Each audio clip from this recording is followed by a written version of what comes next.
Pesawat itu berbelok ke kanan dan jatuh ke tanah, melontarkan kepulan api dan asap yang menjulang tinggi di dekat landasan pacu 15.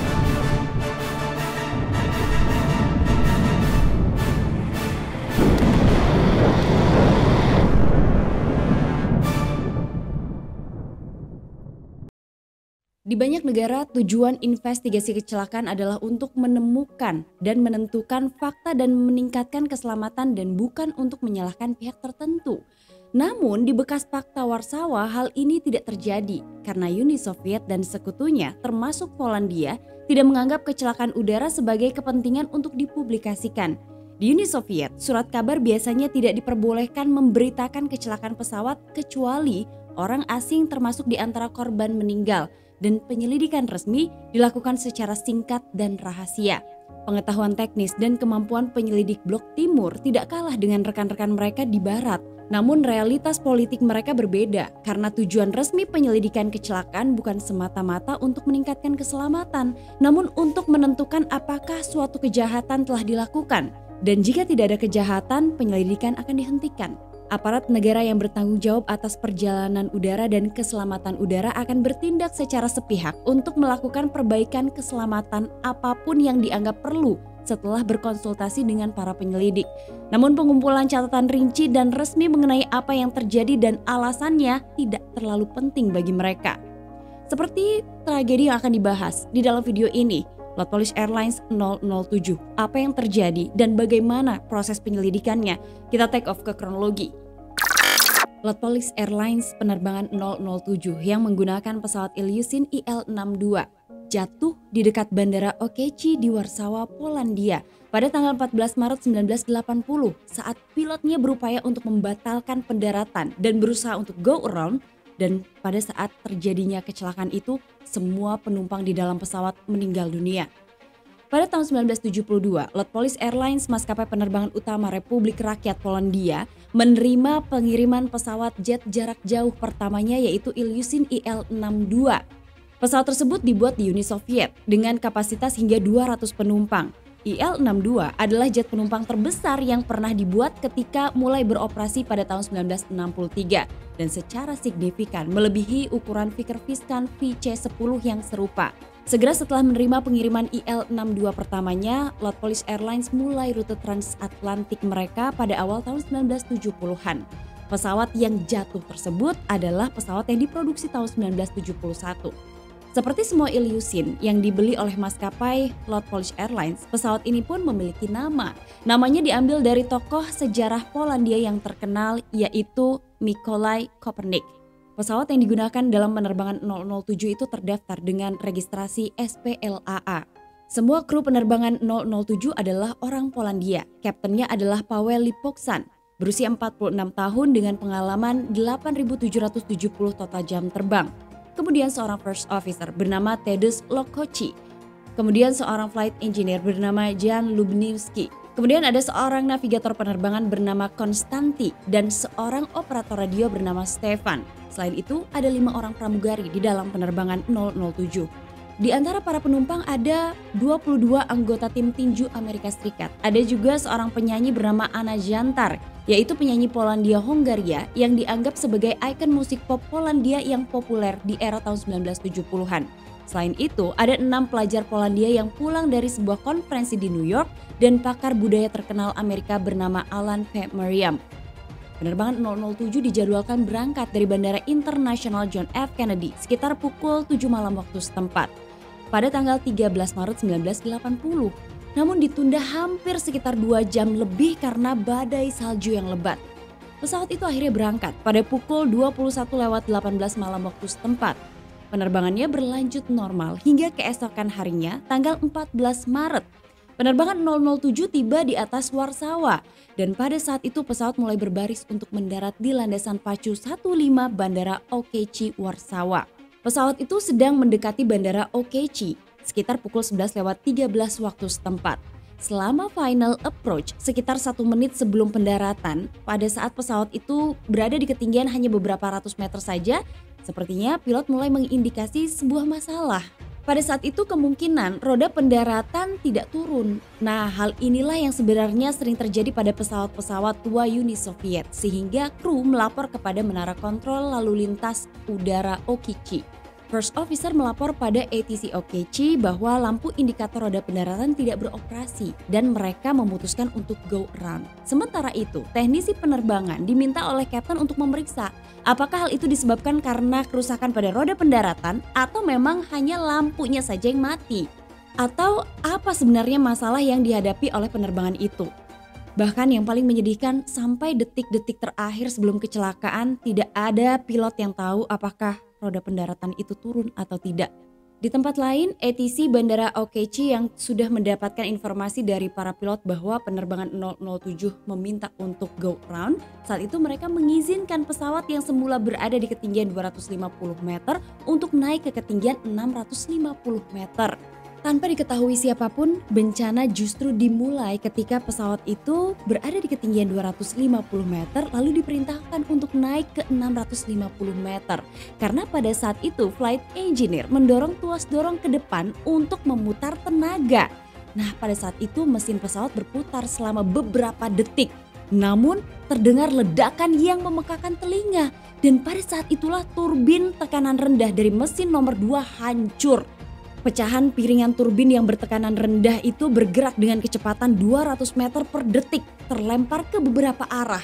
Salah satunya terlempar ke mesin nomor 1 yang menyebabkan kerusakan parah. Kemudian yang kedua terlempar ke atas, namun pecahan kedua ini tidak menghancurkan apapun. Sementara pecahan ketiga menghantam lalu menembus badan pesawat, mengiris kabel listrik dan kabel kontrol. Nah, hal itulah yang menyebabkan FDR dan CVR di pesawat mati seketika. Hal itulah yang akhirnya membuat momen-momen terakhir dari penerbangan itu tidak dapat didengarkan atau diketahui oleh tim investigasi. Yang lebih menyedihkan lagi ternyata ATC menyaksikan dengan ngeri saat IL-62 itu justru terjungkal. Pesawat itu berbelok ke kanan dan jatuh ke tanah melontarkan kepulan api dan asap yang menjulang tinggi di dekat landasan pacu 15. Ternyata permintaan go around itu adalah transmisi terakhir dari pilot. Saat pesawat mencoba pendaratan ke landasan, situasinya semakin genting. Saat itu diduga terjadi kepanikan, putus asa yang dirasakan oleh kru pesawat. Sehingga kemudian pada pukul 11.14 siang waktu setempat setelah 26 detik turun tidak terkendali, pesawat tersebut menghantam pohon dengan sayap kanannya menabrak parit yang tertutup es di dekat benteng militer abad ke-19 dengan kecepatan sekitar 380 km per jam atau 210 knot pada sudut 20 derajat ke bawah. Kecelakaan itu terjadi dengan jarak 950 meter dari ambang landasan pacu 15. Dan semua orang di dalam pesawat dinyatakan meninggal dunia. Yang luar biasa, ternyata di saat-saat terakhir, kapten pesawat itu hanya menggunakan aileron pesawat dan berhasil berupaya untuk menghindari tabrakan dengan bangunan lembaga permasyarakatan remaja yang terletak tidak jauh dari lokasi kecelakaan. Sehingga akibat benturan tersebut pesawat itu hancur dan sebagian besar lambung utamanya terendam parit. Sedangkan bagian ekor dan sebagian roda pendaratan utamanya mendarat beberapa meter lebih jauh, tepat sebelum pintu masuk benteng. Tragedi ini jelas membuat dampak emosional bagi mereka yang terlibat. Parit itu terlihat membeku karena saat itu akhir musim dingin. Nah, ada teori yang mengatakan bahwa penumpang sebenarnya mungkin saja selamat dari penerbangan itu jika pesawatnya tidak tenggelam ke parit atau ke air yang keruh. Beberapa saat setelah kecelakaan terjadi, layanan kedaruratan segera bergegas ke tempat kejadian, di mana mereka menemukan bahwa Ilyushin IL-62 telah menabrak tanggul parit yang mengelilingi benteng abad ke-19. Puing-puing pesawat itu berserakan di tanggul parit dan jalan-jalan di sekitarnya. Pesawat itu hancur lebur dan tidak bisa dikenali lagi. Satu-satunya bagian pesawat yang utuh hanyalah bagian ekornya yang tergeletak miring di samping es beku yang terapung di parit.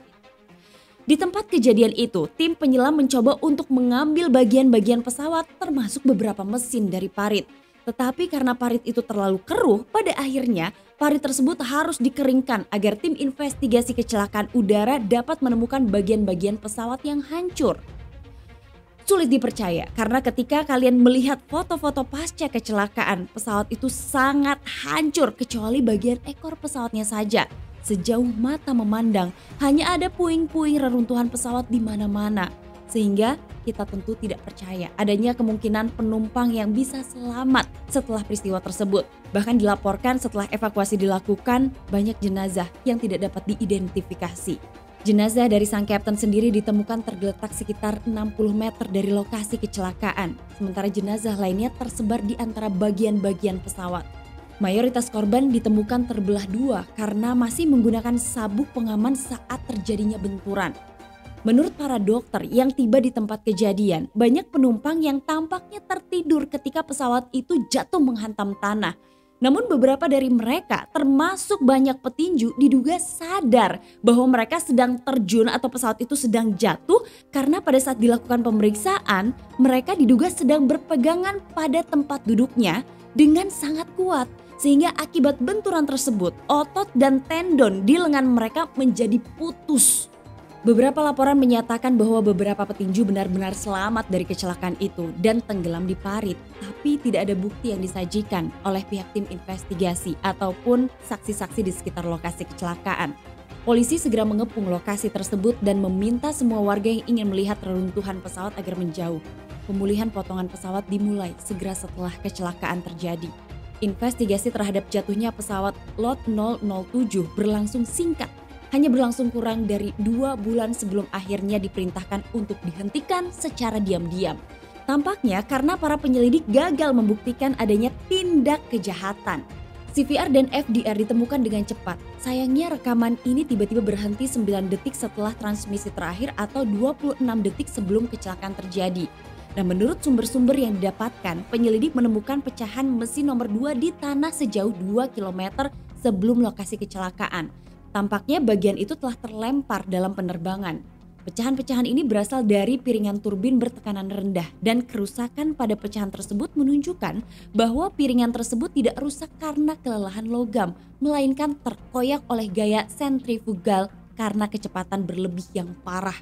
Saat memulihkan mesin nomor 2 yang terletak di bagian kiri dalam ditemukan pecah menjadi 2. Hanya disatukan oleh saluran bahan bakar saja. Ketika mesin diperiksa lebih lanjut, cakram turbin tekanan rendah ditemukan hilang. Meskipun telah dilakukan pencarian ekstensif, tapi tidak ditemukan di lokasi jatuhnya pesawat. Terakhir, piringan turbin ditemukan sekitar 4 km dari lokasi kecelakaan dan bagian itu pecah menjadi 3 bagian berukuran yang sama. Komisi investigasi bertanya kepada pihak Uni Soviet, apakah Ilyushin Il-62 mampu mencapai landasan pacu dengan satu mesin beroperasi? Tidak ada jawaban pasti yang diterima. Namun perhitungan berdasarkan data teknis resmi menunjukkan bahwa satu daya dorong mesin tidak cukup bagi pesawat untuk mempertahankan ketinggiannya, namun cukup untuk mencapai landasan pacu dan mencoba untuk pendaratan. Tidak ditemukan penjelasan mengapa pesawat dengan satu mesin yang beroperasi pada tenaga maksimum tiba-tiba mengalami penurunan tajam. Bagian kendali yang terpotong juga menjelaskan jatuhnya pesawat yang tiba-tiba. Saat itu diketahui pada pesawat IL-62, saklar yang mengatur trim vertikal ke pengoperasian manual diamankan dengan kawat tipis dan tajam. Nah, tangan kanan dari kapten ditemukan terdapat luka kecil dan dipastikan terjadi pada saat kapten masih hidup atau masih berusaha untuk memperbaiki sikap pesawatnya. Dan sepertinya upaya yang dilakukan oleh kapten di detik-detik terakhir sebelum pesawat itu jatuh adalah ia merobek pengamannya dan mencoba mengendalikan trim vertikal. Tapi upayanya sudah terlambat.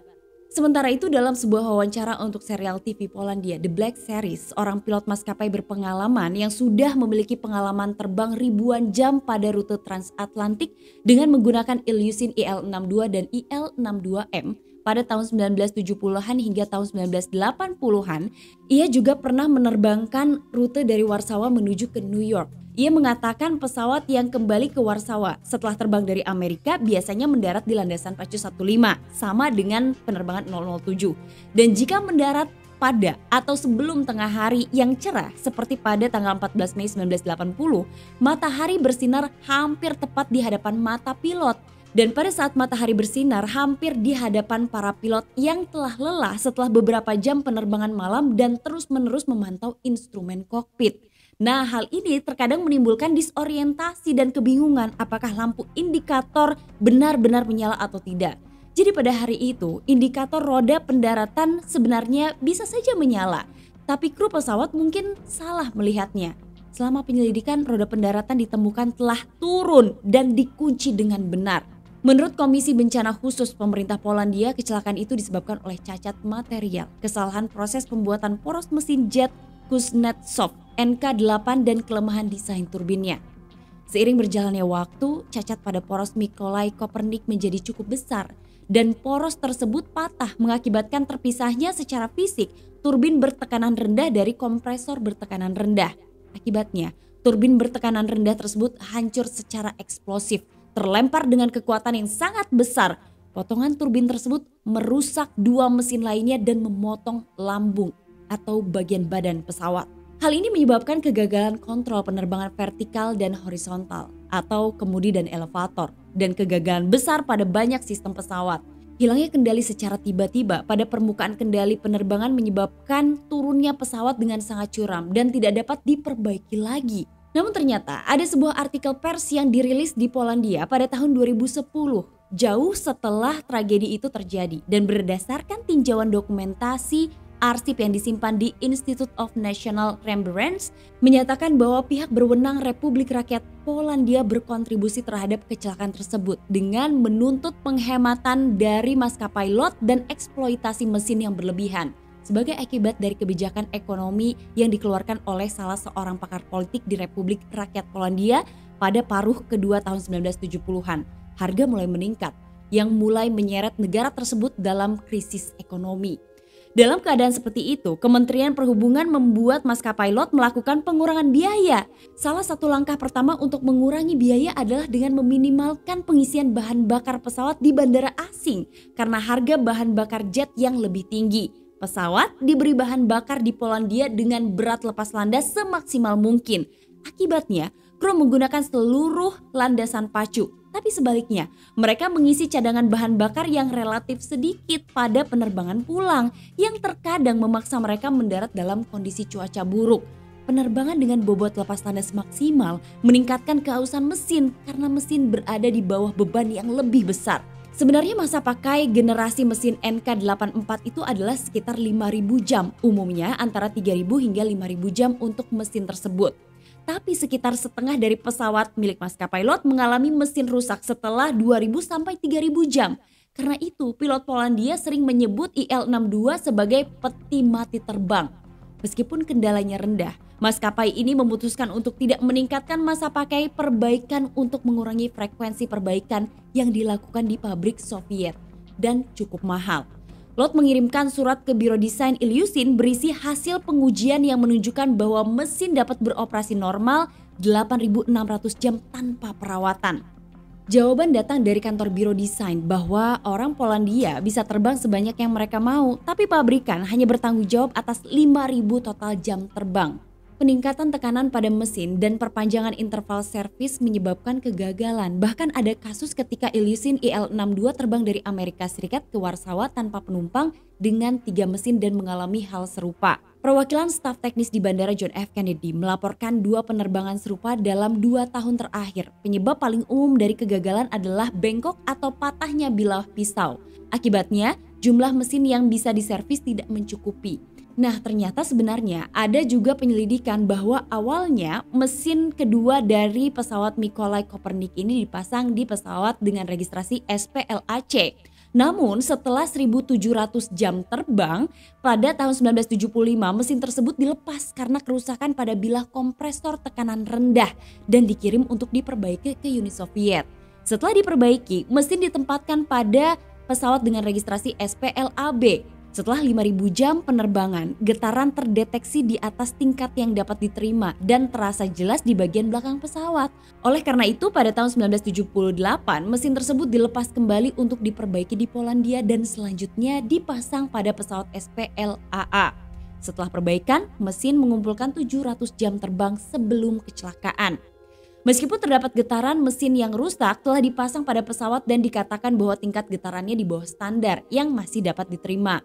Sebelum penerbangan ke New York, pesawat diperiksa oleh seorang mekanik yang menemukan bahwa mesin nomor 1 mengalami kerusakan pada salah satu bilah turbin. Mekanik ini melaporkannya, tapi ternyata sudah dicatat dan sudah ditandai di sana dengan tulisan dicatat dan pesawat kemudian diizinkan terbang. Seperti yang kemudian dijelaskan kepada penyelidik bahwa mekanik tersebut memutuskan bahwa cacat tersebut masih dalam toleransi. Sementara itu, mesin nomor 3 memiliki waktu pengoperasian 8.200 jam terbang tanpa perbaikan. Pesawat diizinkan terbang ke New York dengan 3 mesin dan hanya mesin nomor 4 yang telah diservis sepenuhnya. Komisi Khusus Bencana Pemerintah Polandia mengirimkan temuannya mengenai penyebab kecelakaan itu ke Moskow. Sebagai tanggapan, para insinyur dan ilmuwan Rusia menyatakan bahwa alasan yang diberikan tidak masuk akal dan bahwa turbin tersebut hancur karena kegagalan mesin. Bertentangan dengan apa yang dinyatakan dalam laporan Polandia, bertahun-tahun kemudian terungkap bahwa setelah jatuhnya penerbangan 007, semua IL-62 yang digunakan oleh pejabat dan VIP Soviet diam-diam diganti mesinnya dengan yang lebih baru. Pada suatu kesempatan IL-62M milik pemerintah Polandia secara khusus memasang mesin baru untuk perjalanan gabungan pemerintah Polandia Soviet ke Beijing. Setelah itu mesinnya dibawa kembali ke Uni Soviet. Laporan Komisi Polandia juga menyerukan beberapa modernisasi pada desain IL-62, terutama untuk mengandalkan kontrol penerbangan sehingga jika salah satu sistem gagal, pesawat masih dapat dikendalikan. Pada saat itu, kendali berlebihan semacam ini umum digunakan pada pesawat-pesawat buatan Amerika dan Eropa. Namun tidak satupun dari Ilyushin milik mereka pada jenis apapun yang akhirnya dipasang kontrol alternatif. Sebuah patung kecil didedikasikan untuk para petinju yang tewas dalam kecelakaan itu. Bahkan saat itu, kru penerbangan 007 dimakamkan di makam militer di Warsawa. Kemudian ada sebuah monumen untuk mengenang pilot. Bukan hanya monumen, tapi pemerintah setempat menamai seluruh jalan di sekitar lokasi tersebut dengan nama sang pilot. Kapten penerbangan 007 dikatakan sebagai pahlawan penerbangan Polandia karena pada saat pesawat itu berada di penurunan yang tajam, rupanya ia berhasil mengarahkan pesawat ke parit menghindari benturan dengan bangunan lembaga pemasyarakatan. Jika ia tidak berhasil, bencana itu akan jauh lebih buruk. Karena jika pesawat itu jatuh menghantam bangunan tersebut, maka akan jatuh lebih banyak lagi korban jiwa. 7 tahun kemudian, tragedi Lot Polish Airlines 5055 terjadi. Semua kru pesawatnya juga dimakamkan di makam yang sama tempat kru Lot Polish Airlines 007 dimakamkan. Ternyata ada hubungan antara penerbangan 007 dan penerbangan Lot Polish 5055. Nah, kalian masih ingat seorang flight engineer yang ada di dalam penerbangan 5055? Seharusnya flight engineer itu berada di dalam penerbangan 007. Tapi karena ia mengalami jet lag yang ekstrim sehingga ia bertukar jadwal dengan flight engineer yang menjadi korban dalam penerbangan 007. Sehingga flight engineer yang seharusnya ada di dalam penerbangan itu selamat, tapi 7 tahun kemudian ia berada di dalam penerbangan Lot Polish Airlines 5055 dan menjadi korban di dalam penerbangan itu.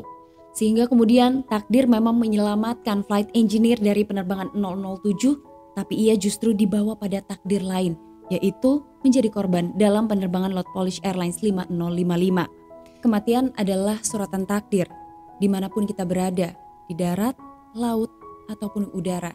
Jika takdir berkata hari ini, maka terjadilah hari ini. Sampai ketemu lagi. Assalamualaikum warahmatullahi wabarakatuh.